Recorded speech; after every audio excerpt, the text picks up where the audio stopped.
My neighbor's 17-year-old daughter stole my husband's shirt when she was visiting our house. To provide context, my husband and I recently moved into a new house. We quickly became friends with our next door neighbors. They have a 17-year-old who acts weird around my husband. For example, she'd greet my husband by giving him a kiss on the cheek while just shakes my hand. She always stands near their living room window in the evening when my husband's home. He'd come over with food she cooked and ask me to tell her if my husband liked it or not. She'd sit next to him whenever her family visit. She wanted to show him her room alone when we visited them but he politely declined. He told me she asked for his personal social media account but he politely refused to give it to her. Her behavior is obviously inappropriate and it wasn't just me and my husband who noticed. Her mother did too. And I was surprised when she told me that her daughter probably has a teenage crush on my husband, which, as she claimed, is totally normal and harmless. My husband just laughs it off and says that it's typical teenage behavior. I trust him and he keeps me informed of whatever she does. I tried to limit contact with our neighbors as much as possible. We stopped coming over but she and her mom visit with other neighbors where they're forced to act polite. Last week I had a small gathering with the ladies from the neighborhood and my neighbor and her daughter weren't invited but came anyway. The guests were sitting in the living room the entire time. My neighbor's daughter kept asking when my husband was coming home in front of the ladies and they noticed but her mom quickly shut it down. I frequented the kitchen to prepare foods and drinks to serve and had a couple of my guests helping out. When I came back from the kitchen I found that my neighbor's daughter had already left. I asked her mom and she told me her daughter had some homework to do and wanted to leave early. I thought nothing of it. The next day my husband kept looking for his work shirt and couldn't find it. We looked for it but it was gone. I was confused because this is one of the shirts my husband wears regularly and I was 100% sure I didn't throw it away and I vividly remember seeing it in the closet the day before. In the evening I got a visit from my neighbor and she had my husband's shirt with her. I was puzzled. I asked where she got it and she told me that her daughter took it from our closet and sneaked out with it and swore up and down that she didn't know till later because her daughter was hiding it and her mother discovered it an hour ago. I got very angry and pointed out that her daughter's behavior was way out of line and that this is considered stealing even if it's just a shirt. Not to mention basically the harassment towards me and my husband. She went on making excuses for her, saying she's a teenager letting her emotions dictate her behavior and that soon she'll grow out of it. I flat out told her neither she nor her daughter are welcome into my house after she basically entered the bedroom without permission and stole the shirt. She said I had every right to react this way and again apologized for her daughter's behavior and again calling it harmless crush that we shouldn't take seriously. She kept apologizing either by sending messages or calling. I haven't talked to her in person since then. But her husband asked my husband what was going and my husband didn't tell him. Neither did I. My husband agreed that was unacceptable behavior but told me that I was too harsh on our neighbor and should versus just accepted the apology without saying hurtful things to her and telling her she's not welcome along with her daughter. But I don't trust her daughter after what she's done. My neighbor got the other ladies from the neighborhood to talk me into forgiving her and her daughter but I keep refusing to discuss it. I feel so mad at the amount of disrespect I'm seeing and I'm having hard time setting boundaries since everyone keeps telling me let it go. Even my husband.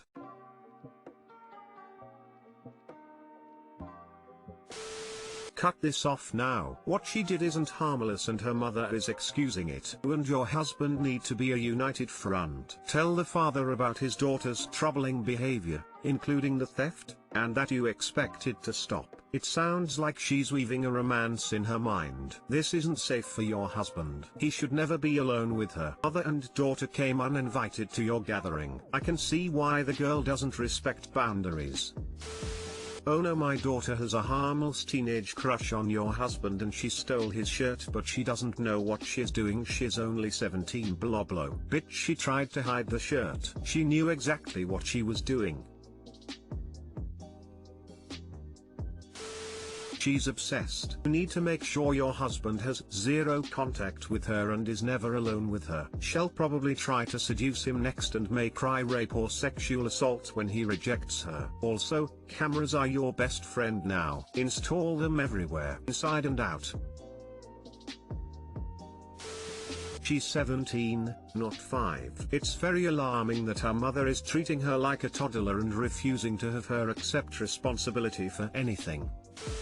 First she openly flirts with him. Then she comes to your house uninvited and enters into your private space. That's a clear violation. Stealing the shirt shows escalating behavior. This girl is a huge liability. Her behavior could end there, but it could just as easily escalate to who knows where. She's already shown on multiple occasions that she has no regard for the many boundaries she's violated. If I were you, I would take proactive measures to protect yourselves from a person who has the potential to become obsessed with you. Your reaction to that happened is a different matter. Perhaps you could have been more diplomatic when you were dealing with her mother, but the important thing to remember is that your instincts are telling you this young woman is trouble. Trust your instincts. I think my uncle is touching me while I sleep. I 14F live alone with my uncle. Several weeks ago I woke up to find my pajama shirt partially unbuttoned, which is odd because I always have it completely buttoned up. Not long after that it happened again and I started making sure every button was on and went to bed. Today I woke up with it improperly buttoned again and I know it wasn't like that before. I hate to jump to conclusions or make any assumptions, but with this happening it seems like someone is unbuttoned it while I sleep and the only ones in the house are me and my uncle. I don't know how to think about this situation, but I have no proof that he's doing anything and I don't know what to do. Edit: I set a camera up and am about to go to sleep. If my shirt is unbuttoned I hope the video shows that I'm the one doing it.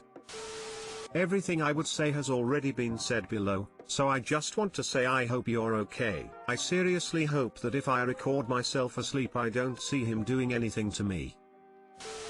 On top of having a camera set up, wear something that has no buttons for now. You can also wear the same top and move around in bed to see if it comes off easily. I do have shirts that have loose buttons.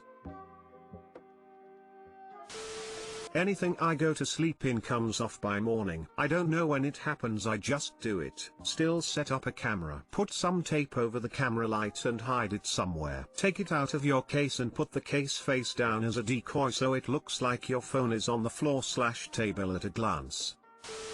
Do you have a door lock or a way to block your door? I don't have a door. You could be doing it in your sleep. No joke, some people undress themselves in their sleep. My dad calls it sleep stripping because he does it. He would wake up without socks, underwear, and all his buttons undone. To know for sure though, record yourself while you sleep. I hope for your sake your uncle isn't doing it. If you catch him doing it, call CPS immediately. Please keep us updated.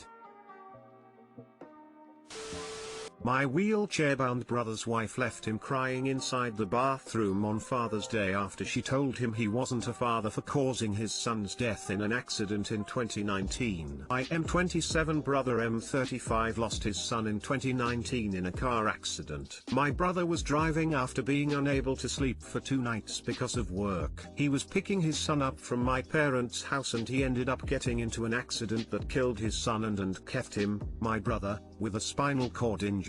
My nephew was buried while his dad was still in the hospital receiving medical treatment. He almost lost his leg. It survived but hasn't been better. The entire family was absolutely devastated. My brother was dealing with so much and at some point he rejected treatment and wanted to end his life. He'd attempted suicide before, but his wife was there for him and pushed him to start working on adapting to his new life as a wheelchair user. He received physical and mental therapy for months, but his relationship with his wife started declining. My sister-in-law started treating my brother like a burden and heavily implied that he caused my nephew to die. They always have fights, and every fight ends up with her threatening to divorce. She then gradually started ignoring his needs. Understandably, this was hard for her too. She lost her son and has been dealing with a lot of grief and then having to be the main carer despite my entire family helping. She began to resent my brother. He used to call me at odd hours to get me to come help him with something because he didn't want to ask her and upset her or get into a fight with her. I've talked to my family about this. Clearly, my sister-in-law is no longer capable capable of or is willing to take care of him without yelling at him or guilting him all the time. Yesterday was Father's Day. I know how I'd be feeling on this day. It's his third without his son, so I wanted to come over and comfort him and offer an ear. I had an emergency key to get inside the place and I didn't find my sister-in-law. I thought they went home, but I heard water running in the bathroom, so I went to check it out and I was stunned to find my brother sitting with his wheelchair under the shower head and crying.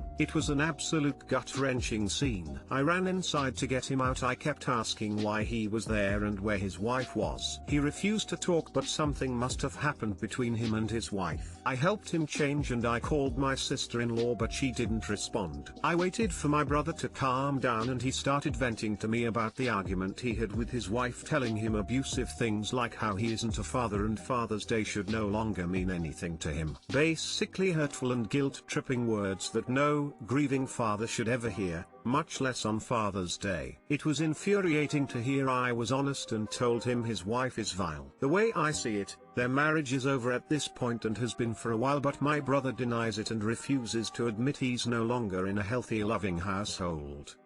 He's always hoping to work things out with his wife, but he's hurting himself in the process. I know he might be dealing with fear of abandonment and doesn't want to rock the boat, if this is the correct term to use. But to be dealing with verbal abuse and guilt-tripping and shaming from his wife is unacceptable. Besides, he already has family that can and are willing to take care of him and treat him with basic human decency, unlike what my sister-in-law is doing right now. Some have already given up on him, calling him a lost cause because of how he reacts when they point out how unhealthy and abusive his marriage with his wife is, and want to stay out of it. I wanted to tell my parents about what I saw, but he stopped me and said he doesn't want to turn the family against his wife and told me to keep it a secret, but I disagreed. I feel sorry for him. He's not living a good life and is a really bad environment for his mental and physical health. I want to help him see how unacceptable it is to live like that, but he's not letting me.